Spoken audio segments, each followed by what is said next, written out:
Rekam. Share screen. Ini. Oke, yang pertama which itu sebagai question word. Dia menanyakan pilihan, asking for choice. Contoh, which dress do you like? The red one or the white one? Nih, which di sini menanyakan pilihan. Ya, pilihan, choice. Ya, tetapi juga bisa berfungsi sebagai yang namanya relative clause. Yang artinya adalah yang.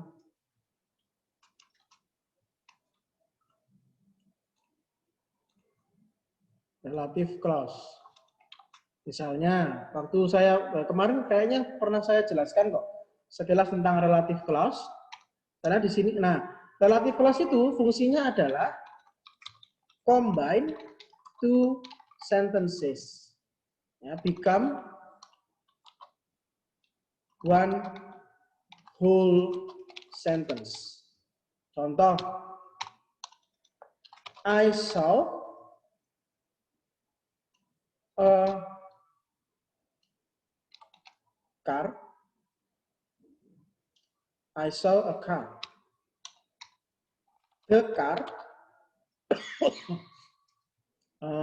Sebentar. The car is red. Oke.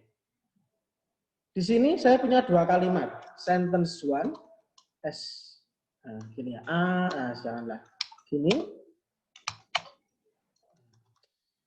Ya enaknya ya. Bintang lah. Gini aja. I saw a car. Yang bawah, the car is red. Ya. Atau bisa saya gini aja. The car di sini dia berfungsi sebagai subjek atau sebagai objek? Objek. Objek. Ya, karena the car ini merujuk pada objek yang sama di atasnya di sini. Ya kan? Lihat di sini. Mobil yang mana? Mobil yang warna merah. Ini dengan ini. Ya. Gini. Maka which di sini ya yang artinya adalah yang itu bisa digunakan untuk menggantikan the car yang kedua ini. Jadi kita tidak perlu menuliskan lagi the car.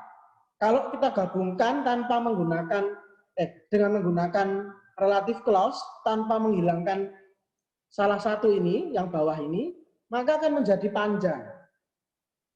Ya. Jadi kita pakai which itu untuk menggantikan objek yang dimaksud dalam kalimat pertama. Jadi kalau saya gabungkan dua kalimat ini menjadi I saw a car, menjadi apa? Which is red. Which is red. Isinya kok nggak ada. Aku melihat mobil yang merah. Aku melihat mobil merah. Yang merah. Atau gini aja lah.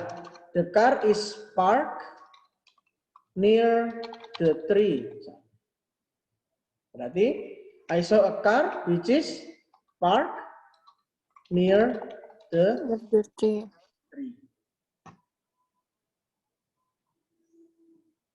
Oke, jadi which di sini dia menggantikan objek yang sama.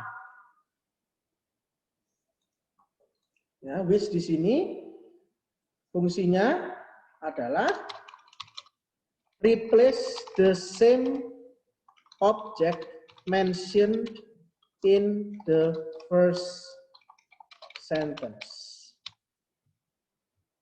Ini fungsinya ya, to replace. Sampai di sini dulu. penggunaan which itu jelas atau belum? Itu khusus buat kata benda apa gimana, Ter? Pokoknya dia berupa objek yang sama. Which itu menggantikan objek yang sama. Objek bisa berupa kata benda. Ya. Itu sampai di sini dulu, awal ini dulu. Harus memahami dulu. Which itu bisa berfungsi sebagai question word, bisa berfungsi sebagai relative clause. Dong enggak, teman-teman yang lain?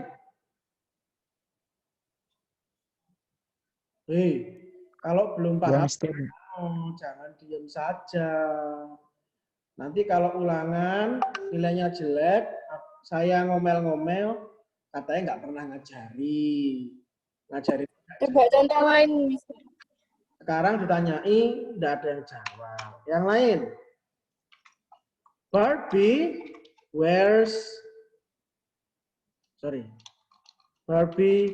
has, nah, ada, bentar, ini ada WA dari,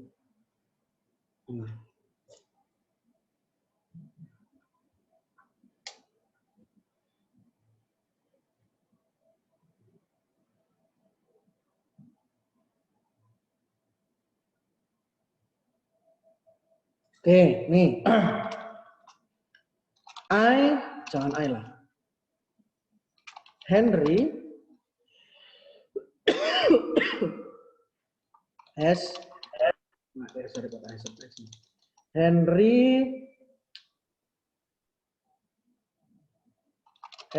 a dog. The dog likes to play with ball. Sekarang gabungkan dua kalimat ini menggunakan which. Henry has a dog. Kok aku tak sih jawab? Henry which? Kan ulang tahun. Selamat ulang tahun. Which is. Iya, Mister, kasih. Which is. Kalau di bawah di kalimat kedua, lihat kalimat pertama di sini. Kalau di contoh yang pertama ya. Kalimat keduanya di sini is, maka di sini juga muncul is. Kalau is ya jangan tambah is, which likes to play with ball. Henry itu punya anjing. Anjingnya yang bagaimana? Yang suka main dengan bola. Gitu. Kan ya, Dok? Ter, coba kalau objeknya bukan kata benda, Ter. Objeknya bukan kata benda. Nah, masalahnya kata benda itu kalau nggak manusia ya benda ya. Nggak bisa. Nggak bisa. Kata benda, karena which itu digunakan untuk menggantikan benda. Kata benda juga, kata benda. Kata benda bisa orang, bisa benda. Which itu digunakan untuk menggantikan benda, bukan orang. Which itu digantikan untuk benda, menggantikan benda. Karena saya di sini kan objek. Objek itu benda. Ya, bukan orang. Lihat kan di situ kalimat-kalimatnya yang di. Oke, sudah masuk kembali. Halo? Suara saya terdengar? Halo? Cek. Masuk ya? Gue ini marah-marah tadi keluar sendiri. Oke. Ini untuk which dulu. Ya. Kita punya yang namanya relative clause yang lain. Itu ada who. Nah, di sini baru who itu digunakan juga sama untuk sebagai question word. Ya.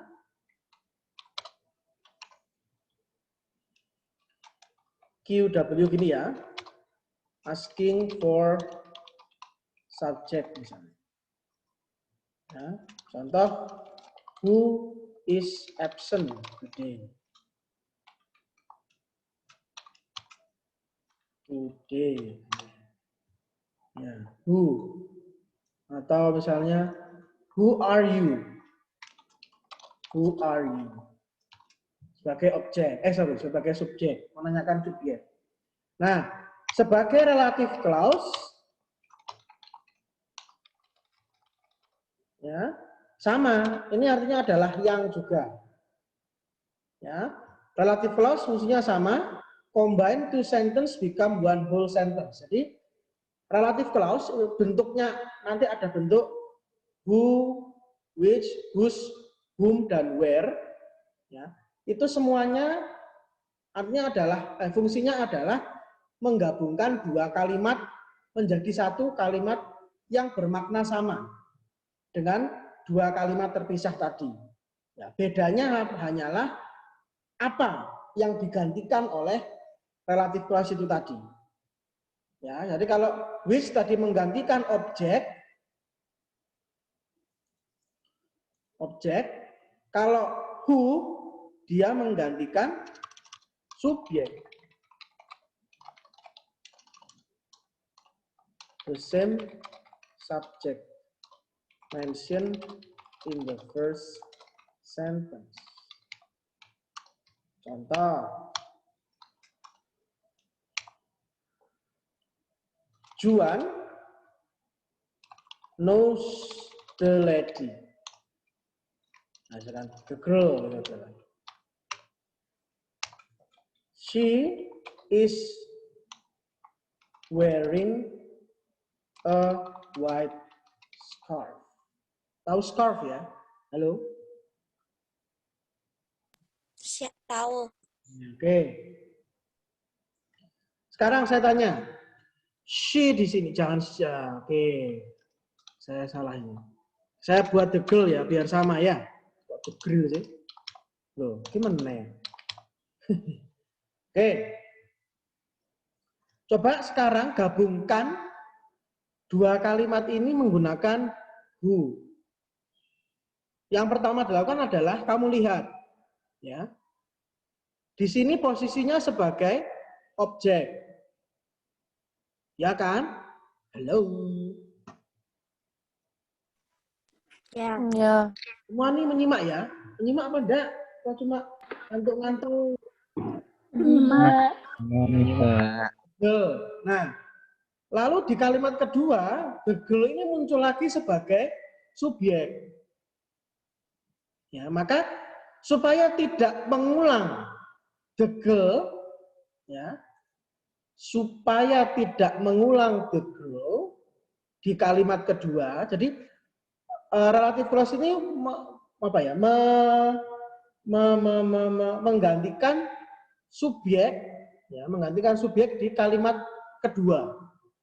Menggantikan subjek di kalimat kedua, bukan kalimat pertama. Ya, menggantikan subjek di kalimat kedua. Ya, jadi subjek ini tidak perlu dituliskan lagi, jadi digantikan dengan kata who. Ya. Lalu kata tadi ini kan objeknya digunakan digantikan dengan which. Maka kalau digabungkan menjadi Juan knows the girl who is wearing a white scarf. Gitu. Dong dah. Mudeng. Lagi ya. Lagi ben tambah mudeng. Ya. Nah.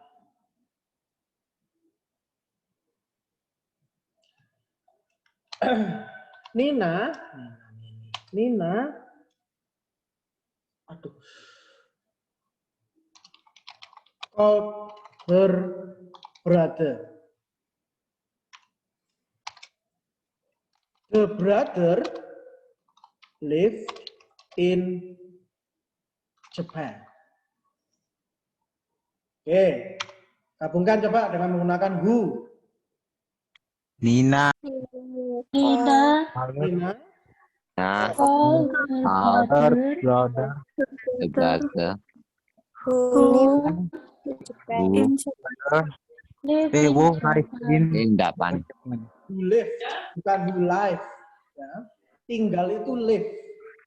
Kalau live Yes. itu live, lain ya. Live dengan live itu lain. Tulisannya sama, ya. Jadi hanya berbeda di situ.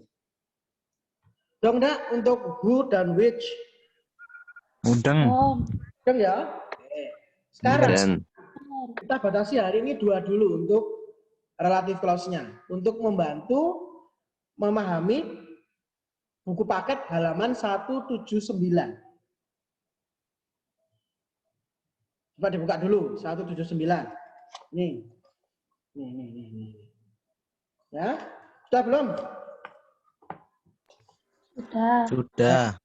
Sekarang di sini sudah ya, namanya present participle. Present participle. Di situ kita lihat bentuknya adalah verb ing ya. Betul? Betul. Nah, verb ing itu yang yang baru kamu ketahui adalah hanya bentuk present continuous. Ya, verb ing. Misalnya I am teaching right now. Ya, hanya bentuk present continuous. Betul? Betul. Oh. Ternyata ada bentuk lain. Bentuk yang kedua adalah gerund. Gerund, ya, tulisannya gerun gitu ya. Bacanya gerund. Gerund itu gampangnya adalah kata kerja yang dibuat menjadi kata benda. Kata kerja yang dibuat menjadi kata benda. Contoh, kamu pernah lihat di rumah sakit ruang tunggu. Bahasa Inggrisnya apa?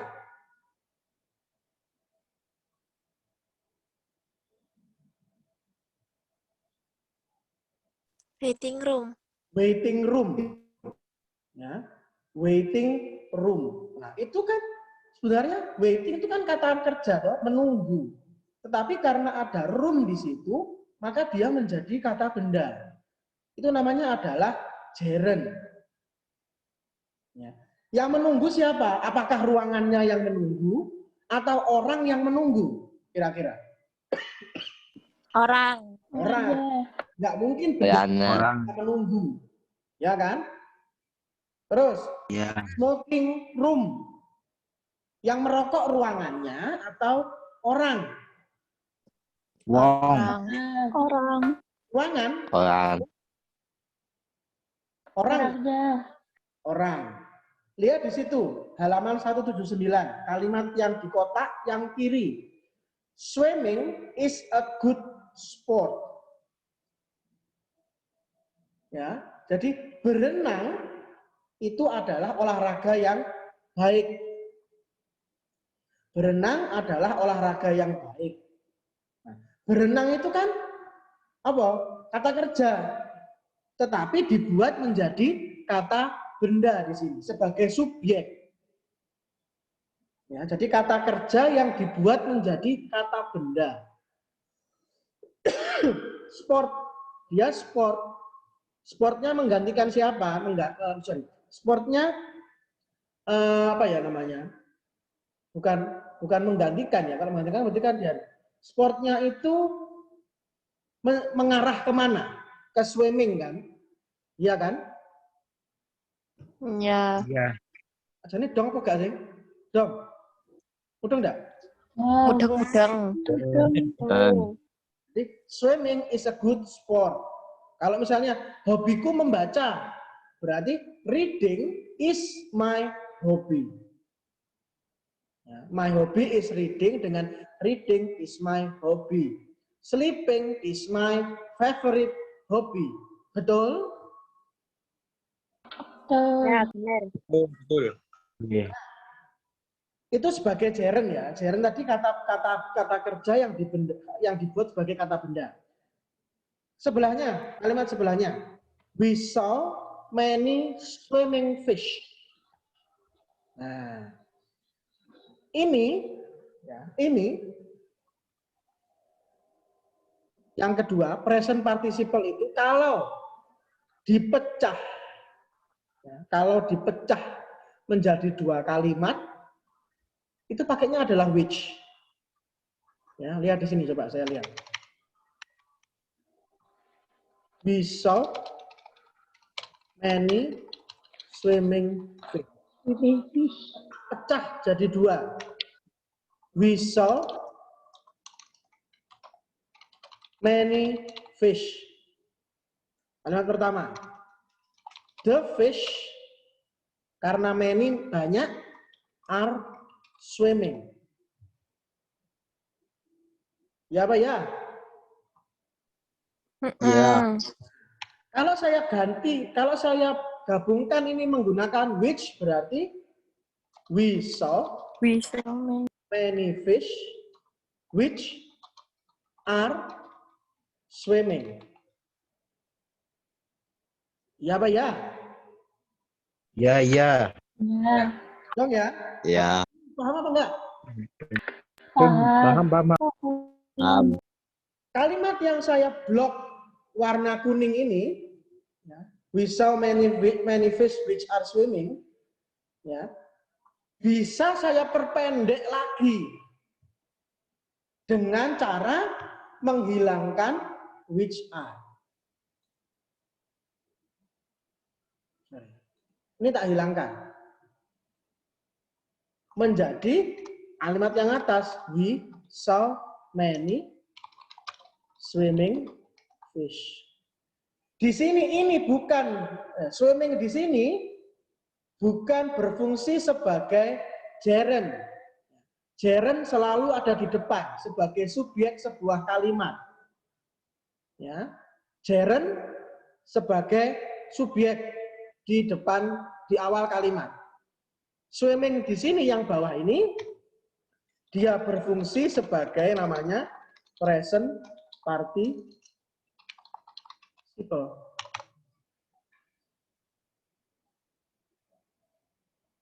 Oke, sampai di sini dulu. Sudah menangkap atau belum? Sudah, Mister. Benar, betul. Nanti Mas akan latihan soal salah. Oke, bisa dipahami dulu sampai di sini, teman-teman. Berarti itu kata kerja ya, Bar? Yang berarti yang we saw many swimming fish itu kata kerja, gitu kan? We saw many, ya bisa dikatakan Swimmingnya. we saw many ikan-ikan yang berenang. Ya, kami melihat banyak ikan berenang.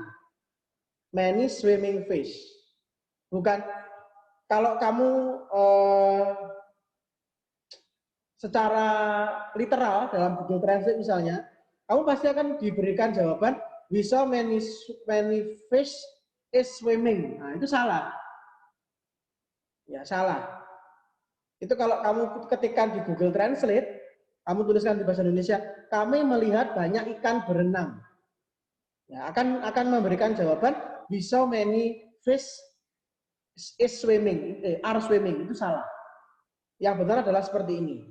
We saw many swimming fish. Ya.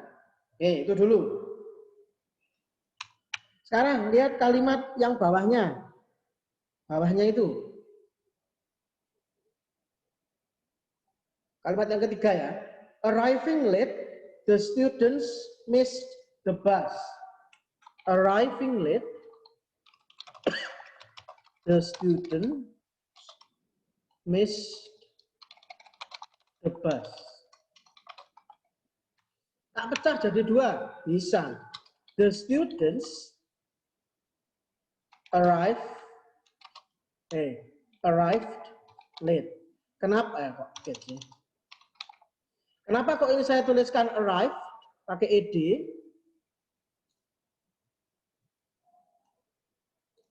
Karena di sini belakangnya ed. Jadi harus paralel, harus sama. Kalau belakangnya ed maka depannya juga ed. The students arrived late. The students missed the bus.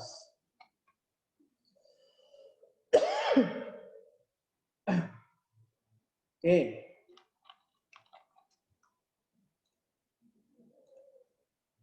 Saya gabung dengan apa? Ini subjeknya yang sama atau objeknya yang sama? Contoh kedua ini. Objek. Objek. Subjek. Subjeknya yang sama. Sub. Menggunakan apa ini? Who. Who. Maka kalau saya gabungkan, The student arrived late. arrived late. Who. The bus. Oke. Ini dulu. Ini digabungkan dengan relative clause who. Ya. Nah, Kok nggak yang arrive dulu gimana? Kok nggak Kok late dulu baru who? who? Live mana? Kok nggak arrive late dulu baru who? Loh, the students arrive late who missed the bus. Loh, ya nggak bisa no. Yangnya nggak nyambung. Di sini kan namanya kan para siswa yang datang terlambat ketinggalan bis, bukan para siswa terlambat yang ketinggalan bis. Kan gantung kalimatnya. Dong enggak? Di sini kalimatnya kan enggak. Para siswa yang datang terlambat ketinggalan bis. Kalau tadi maumu kok enggak arrive late dulu baru who? Ya, salah no. The students malah menjadi kalau seperti permintaanmu, para siswa datang terlambat yang ketinggalan bis, and then what? Kita butuh kalimat selanjutnya untuk meneruskan kalimat tersebut. Tapi ini sudah menjadi satu kalimat utuh yang bermakna satu juga. Berarti urutannya itu nggak selalu yang kayak itu ya, Tar. Yang contohnya Mister yang Juan knows the girl itu ya? Iya. Pokoknya harus menggantikan siapa dulu. Ini kan sudah benar. Juan knows the girl who is wearing a white scarf. Dia kan menggantikan subjek di sini. Benar loh? Ini kan kita nggak perlu menuliskan subjek yang sama dua kali di kalimat yang bawah. Ya? Dong? Enggak. Oke. Gak dong, Tar. Oke, sekarang saya end meeting dulu karena waktunya sudah. Waktunya Zoom sudah habis, kita punya tinggal 10 menit. Nanti silakan join ulang ya. Kalau mau paham. Ya, kalau nggak mau paham ya nggak usah join. Ya, saya end meeting dulu. Nanti silakan join kembali. Kita masih punya 10 menit sisa. Oke? Itu ya.